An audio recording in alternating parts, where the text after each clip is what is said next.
একজন দুনিয়ার বাচ্চা হইয়া যদি একটা দুনিয়ার মানুষকে 1000 করে বারে বারে বারে বারে দেওয়ার অনুমতি দিতে পারে, এত টাকা থাকতে পারে, যেই মাওলা আসমান জমিনের মালিক, সেই মাওলার নাম যদি আমরা আলহামদুলিল্লাহ বলে নেই, আমার মাওলা আমাদের সওয়াব দিবে কি দিবে না? আওয়াজ দিয়া কর।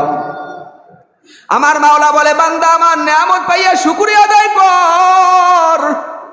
এক আল্লাহর বান্দা একজন ওস্তাদের কাছে গেছে, যাওয়ার পরে বলে, হুজুর অনেক দিন ইনকাম করতেছি, কোনো বরকত পাই না, টাকা এক হাতে কামাই এক হাতে চলে যায়, এই হাতে কামাই ওই হাতে চলে যায়, কোনো সেভিংস হয় না, মানে কোনো আয় সেটাকে জমা করতে পারি না। ওস্তাদ ডাক দিয়ে বললেন, ও ছাত্র আমার, এদিকে আসো, আমার সামনে আসো, আমার কাছে আসো। ছাত্রটা ওস্তাদের সামনে চলে গেল। ওস্তাদ রাগ হয় নাই, হাতটাকে ওই ছাত্রের হাত দিয়া, ওস্তাদের হাত দিয়া ছাত্রটাকে ধরিয়া বলে, ও ছাত্র, তোমার কাছে আমি জিজ্ঞেস করতে চাই, তোমার কি সন্তান আছে নাকি? বলে যে, হ্যাঁ হুজুর সন্তান আছে। বলে যে, সন্তানগুলা কি করে? বলে, হুজুর এই এলাকার মধ্যে যত ভালো স্কুল আছে, যত শ্রেষ্ঠ স্কুল আছে, ওই স্কুলের মধ্যে আমার সন্তানকে আমি পড়াই। হুজুর ডাক দিয়া বলে, এটা কি নিয়ামত না? তোমার মতো কয়জন আছে যে নিজের সন্তানটাকে মানসম্মত স্কুলে পড়াইতে পারে? তুমি যে কইলা বরকত পাও না, কেমন করে বরকত পাও না বলো? তোমার চাইতে কত গরিব, সন্তানটাকে স্কুলে তো দূরের কথা, একটা খাতা কলম কিনে দিবে সেই তৌফিকও নাই, ঠিক কিনা? আল্লাহর বান্দার কথা শুনে ছাত্রর দিলটা নরম হয়ে গেছে। হায় হায়, আমি বলি বরকত নাই, কে বলছে বরকত নাই? আল্লাহু আকবার। আমার চোখের পানি টলমল শুরু করে দিছে। ওস্তাদ আবার জিজ্ঞেস করে, ছাত্র আমার, তোমার সাথে আমার সাথে কোনো রাগও নাই, তোমার কথায় আমি কষ্ট পাই নাই, একটু সামনে আগাও, আমার বুকের সাথে হাতটা লাগাইয়া বলো, তোমার ঘরে কি স্ত্রী আছে নাকি? বলে যে, হ্যাঁ হুজুর স্ত্রী আছে। বলে, স্ত্রীটা কেমন? বলে যে, আমার দেখা, আমার স্ত্রী আমার কাছে এত ভালো, এত ভালো, পৃথিবীর মধ্যে এত ভালো মেয়ে আর দুনিয়াতে হতে পারে না গো হুজুর। হুজুর ডাক দিয়ে বলে, ছাত্র রে, এটা কি নিয়ামত না? তুমি একটু বলো, তুমি যে বললা বরকত পাও না, এটা কি আল্লাহর পক্ষ থেকে বরকত না? কত টাকাওয়ালা আছে স্ত্রীর মার খায়, কত পয়সাওয়ালা আছে স্ত্রীর সাথে ঘুমানোর সুযোগ হয় না, কত টাকাওয়ালা আছে স্ত্রীর কথায় উঠে আর বসে, ঠিক কিনা? ওস্তাদ ডাক দিয়ে বলে, ছাত্র আমার, তোমার কোনো ভুল নাই, আসলে ভুল তোমার দিমাগের ভিতরে ঢুকে গেছে। এই ভুলটাকে শুধরাইয়া দেওয়ার দায়িত্বই হলো আমাদের। আমরা তোমাদেরকে কাছে টেনে টেনে টেনে টেনে দিনের বুঝগুলা দেই। আল্লাহওয়ালা আলেমদের সাথে সম্পর্ক না রাখলে এই দুনিয়ার মধ্যে থেকে হাজার হাজার মানুষ বেঈমান হইয়া মরে যায়, হাজার হাজার লক্ষ লক্ষ মানুষ নাস্তিক হয়ে দুনিয়া থেকে বিদায় নেয়। কারণ আল্লাহর কোরআন তো সবাই বুঝতে পারবে না, কারেন্টের কাজ তো সবাই করতে পারে না। আমার মতো পাবলিক যদি কারেন্টের কাজ করতে যায়, দেখা যাইবে শর্ট খাওয়া ছাড়া আর কোনো উপায় থাকবে না, ঠিক কি না? কিন্তু যদি আমি একজন ভালো টেকনিশিয়ানের সাথে সম্পর্ক রাখি, সুইচের ভিতরে হাত দেওয়ার আগে কল দিয়া জিজ্ঞেস করবো, ভাই আমি সুইচটারে খুলতে চাই, প্লাস কোনটা মাইনাস কোনটা, কোনটা নিউট্রাল, আমাকে একটু জানায়া দেন। যখন ওই ভাই বলবে যে এই দিক থেকে এই দিক থেকে, এই তারটা নীল, তারটা লাল, তারটা কালো, তারটা হলো এই উমুক এই তুমুক, এইটা হলো প্লাস ওইটা হলো মাইনাস, দেখা যাবে কোনোদিন আল্লাহর রহমতে কারেন্টের শর্ট খাবে না, ঠিক কিনা? ও দুনিয়ার মুসলমান, আল্লাহর গোলাম, ও পদ্মার অন্তরালের মা, দুনিয়ার বুঝটা ভালোই বুঝলা। একটা মেকআপ কেনার জন্য কত তাহাকি করো, ইউটিউবে সার্চ দিয়া দেখো কোন মেকআপটা ভালো, কোন ফেস ওয়াশটা ভালো, কোন পারফিউমটা ভালো হবে, কোনটা বাংলাদেশি কোনটা ইন্ডিয়ান, সেটা যাচাই করতে পারো। কিন্তু আমার মাওলাকে কেমনে পাওয়া যাবে, এটা যাচাই করার সময় তোমার হাতে নাই।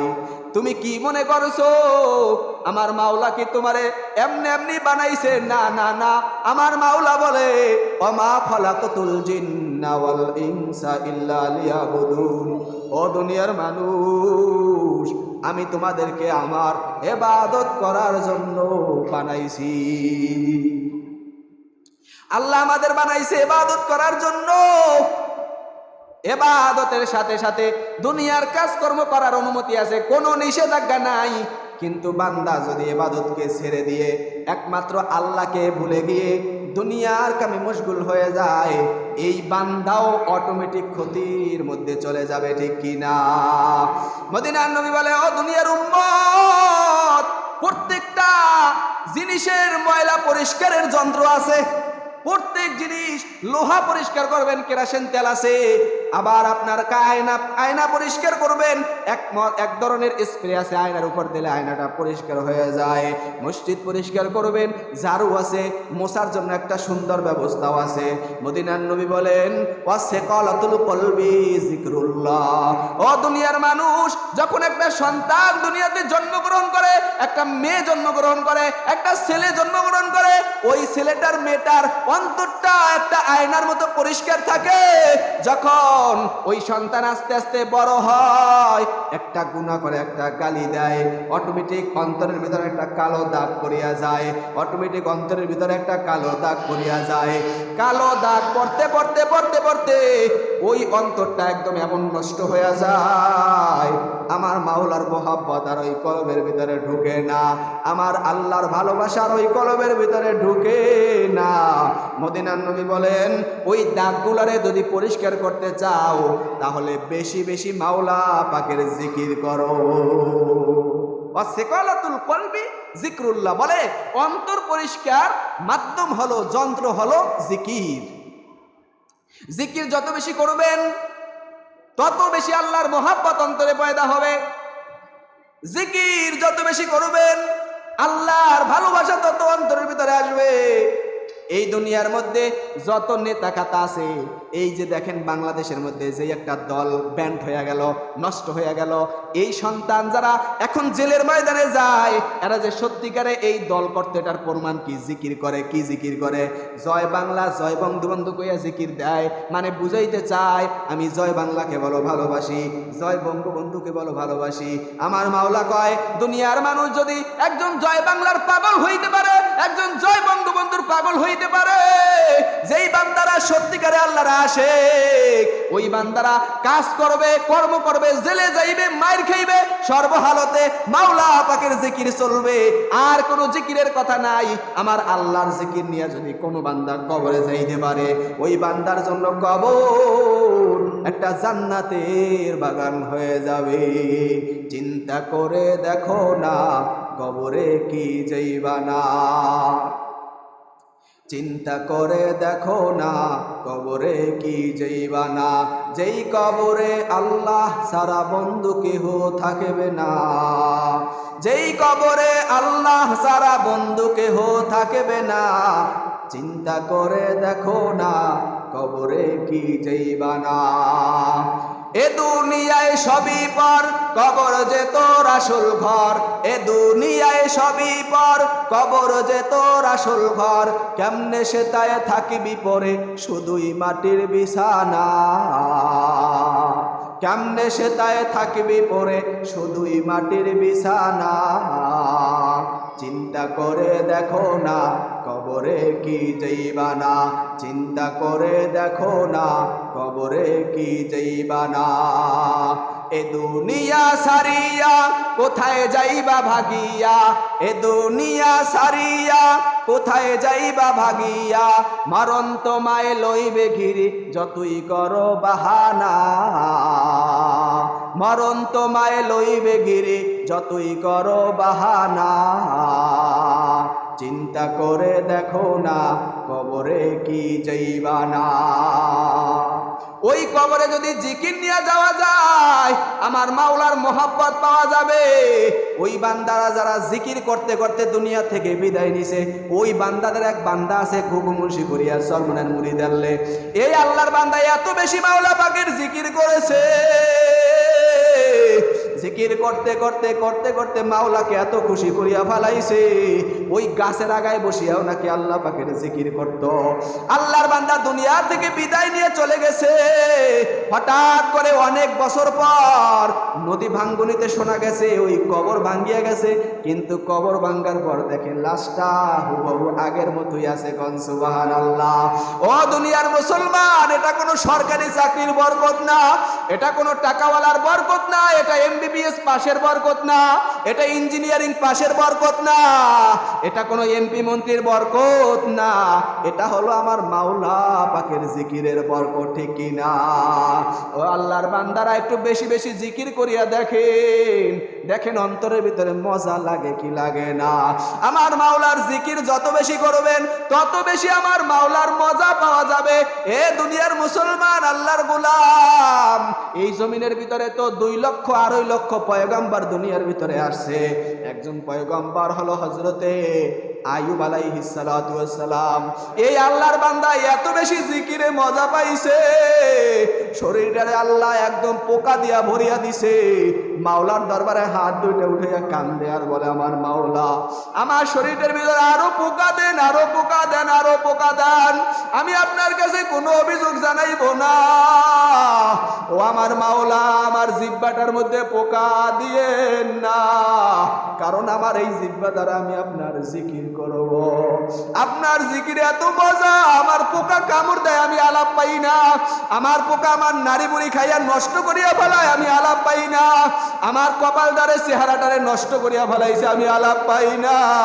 আমার মাওলার জিকির যত বেশি করবে তত বেশি আমার মাওলার মহব্বত পাওয়া যাবে। এ দুনিয়ার মুসলমান, আল্লাহর গোলাম, এই জমিনের ভিতরে যারাই আল্লাহকে যত বেশি ভালোবাসে তত বেশি তারা বড় মুসিবতের মধ্যে পড়ছে। আজকে জুমার সময় বলছিলাম, আসাদুন নাসি বালা আল আম্বিয়া, সবচাইতে বেশি পেরেশানিতে পড়ছে, সবচাইতে বেশি কষ্ট সহ্য করছে নবীরা। ও দুনিয়ার মুসলমান, আজকে তুমি দুনিয়ার কিতাবাদি পড়লা, কিন্তু মাওলা পাকের যেই নবী রাসূল দুনিয়াতে আসছে তাদের কিতাব পড়লা না। দেখো প্রত্যেকটা নবীর জিন্দেগিতে কত কষ্ট। আজকে একটুখানি কষ্ট হইলে, শরীরটা ভালো না লাগলে নামাজে আসি না। আমার মাওলা কিয়ামতের ময়দানে তুমি যখন বলবা, আল্লাহ আমি অসুস্থ, আল্লাহ এই জন্য নামাজে আসতে পারি নাই, আমার রাসূল রে খাড়া কইরা দিবে, তুমি কি আমার নবীর থেকে বেশি অসুস্থ? আল্লাহ, আমার নবী তো কেমন অসুস্থ আল্লাহ জানেন। এই মসজিদে নববীর মধ্যে শোয়া ওই আয়েশা রাদিয়াল্লাহু তাআলা আনহার ঘরের মধ্যে মদিনার নবী শুয়ে আছে, মাথা ব্যথা, শরীরের ভিতরে জ্বর, হঠাৎ করে হুশ আসছে। দুইজন সাহাবীরে কয়, জামাত কি হয়ে গেছে নাকি? সাহাবী বলেন, না ইয়া রাসূলুল্লাহ, জামাত হয় নাই, জামাত হইতে এখনো সময় বাকি আছে। মদিনার নবী কয়, আমার একটু ধরো। এক সাহাবী ডাইন হাত ধরছে, আর এক সাহাবী বাম হাত ধরছে। মদিনার নবী ভর করিয়া করিয়া মসজিদে নববীর দিকে যায়, অর্ধেক পথ যাইয়া বেহুশ হইয়া পড়ছে। আবার দুইজনে ধরিয়া উস্কাইয়া আমার নবীরে বাসার মধ্যে নিয়ে আসছে। আবার কতক্ষণ পর সবাই তো অপেক্ষা করতেছে, আমার নবী ইমামতি করবে, আমার নবী নামাজ পড়াইবে, আমার নবীর পিছনে নামাজ পড়বো। লক্ষ লক্ষ সাহাবায়ে কেরাম মদিনার নবীর পিছনে নামাজ পড়ার জন্য তারা তৈয়ার, কিন্তু আল্লাহর রাসূল তো অসুস্থ, কে নামাজ পড়াইবে? মদিনার নবী শুধু সলাত সলাত আওয়াজ দেয়, সাহাবায়ে কেরাম ধরিয়া ধরিয়া নিয়ে যায়। 3-4 বার পর্যন্ত আল্লাহর রাসূল বেহুশ হইয়া পড়ছে, নামাজ পড়ানোর সুযোগ হয় নাই। এই ব্যথা কি আমাদের দিলে আছে নাকি? আমাদের দিলে কি এই ব্যথা আছে? মদিনার নবী যেমন ব্যথা নিয়ে আসছে, যেমন ব্যথা নিয়ে নামাজের দিকে দৌড়াইছে। অসুস্থ হওয়া তো আল্লাহর নিয়ামত। অসুস্থ হইলে আল্লাহ বলছেন ঘরের মধ্যে নামাজ পড়ো, বসিয়ে বসিয়ে পড়ো, শুয়ে শুয়ে পড়ো, ইশারায় পড়ো, টেনশন নাই। আমি আল্লাহ শুধু দেখতে চাই তোকে উসিলা, তোরা কি আমারে মানো কিনা? কারণ শয়তান, বেঈমান, মুনাফিকরা বলবে যে আল্লাহ এরাও তো নামাজ পড়ে নাই, আমরাও তো পড়ি নাই। অনেক আল্লাহর বান্দারা যুক্তি দেয়, নামাজ পড়ি, নামাজ কবুল হবে কিনা গ্যারান্টি কি? নামাজ পড়ি, নামাজ পড়লে কি হবে কোনো গ্যারান্টি নাই, কোনো ধরনের আল্লাহ তো পুরস্কারও দেয় না, কি হবে? এই কথা যারা বলে ওই বান্দাদের বলতে চাই, ও দুনিয়ার বান্দারা, যেই সন্তানটা স্কুলে পরীক্ষা দেয় ওই সন্তান তো একটা ছাত্র হিসেবে গণ্য থাকে, তার ব্যাপারে স্যারেরা অনেক পরামর্শ করিয়া মহাব্বত করিয়া যদি একটু বিবেচনা করিয়া মাদ্রাসায় মসজিদে স্কুলে রাখতে পারে। কিন্তু যে স্কুলে ভর্তি হয় নাই ওই সন্তানটারে কেমনে রাখবে? যেই সন্তানটা স্কুলে ভর্তি হয় নাই, যেই সন্তানটা মাদ্রাসায় ভর্তি হয় নাই, তারে কেমনে রাখবে? তারে কেমনে রাখবে? তারে কেমনে রাখবে? তারে তো রাখার কোনো সুযোগ নাই। এই জন্য বলবো, আল্লাহর গোলাম যারা আল্লাহর ভক্ত হয়ে গেছে, আল্লাহর মসজিদে আসে, আল্লাহর ঘরে আসে, আল্লাহকে হাজিরে দেয়, কবুল হোক বা না হোক, কিছুই পারে না, আমার মাওলারে দেখায়, মাওলা আমি আলহামদু সূরাও পারি না, কুল হুয়াল্লাহ সূরাও পারি না, কিন্তু মাওলা আপনার দরবার আমি সারি নাই। কিতাবের মধ্যে এক আল্লাহর বান্দার ঘটনা আসছে। ওই আল্লাহর বান্দা আল্লাহর কাছে দোয়া করতেছে, বাবারা মন দিয়ে শোনেন। আল্লাহর বান্দা দোয়া করে, আল্লাহ আমারে মাফ করিয়া দেন, আমারে মাফ করিয়া দেন। আমার মাওলা উপর থেকে আওয়াজ দেয়, তোরে মাফ করা হবে না। এই আওয়াজ ওই বান্দাই আল্লাহ শুনে নাই, বউ পাশে থেকে শোনে, বারে বারে আমার মাওলা কয় তোরে মাফ করা হবে না। বউ ডাক দিয়ে বলে, ও স্বামী আমার, আল্লাহ যে বারে বারে কয় আমারে মাফ করবে না, তারপরেও কেন আপনি আল্লাহর কাছে দোয়াটা করেন? স্বামী ডাক দিয়া বলে, ও আমার স্ত্রী, আমার মাওলা ছাড়া তো আমার আর কেউ নাই। এমন যদি হইতো আমার মাওলা পাঁচজন, এক মাওলা মাফ করে নাই আর এক মাওলার কাছে যাইতাম, ওই মাওলা মাফ করে নাই আর এক মাওলার কাছে যাইতাম। কিন্তু না না, কোরআন হাদিস করিয়া দেখলাম, কোরআনের ভিতরে আমার আল্লাহ বলে, কুল হুয়াল্লাহু আহাদ, ও দুনিয়ার মানুষ, আমি আল্লাহ একজন, আল্লাহুস সামাদ, আমার সমকক্ষ, আমার মতো শক্তিশালী আর কেউ নাই। লাম ইয়ালিদ ওয়া লাম ইউলাদ, আমি কেউরে জন্ম দেই নাই, কারো থেকে জন্ম নেই নাই। ওয়া লাম ইয়াকুল্লাহু কুফুয়ান আহাদ, আমার মতো আর পৃথিবীতে কেউ নাই। ও দুনিয়ার মানুষ, আল্লাহ যদি সন্তান থাকতো, ওই সন্তানটার যদি ধরতে পারতেন, বউ থাকলে ধরতে পারতেন, কিন্তু আমার মাওলা তো জানাইয়া দিছে, আমার মাওলার কেউ নাই, কেউ নাই, কেউ নাই, আমার মাওলা হলেন একজন।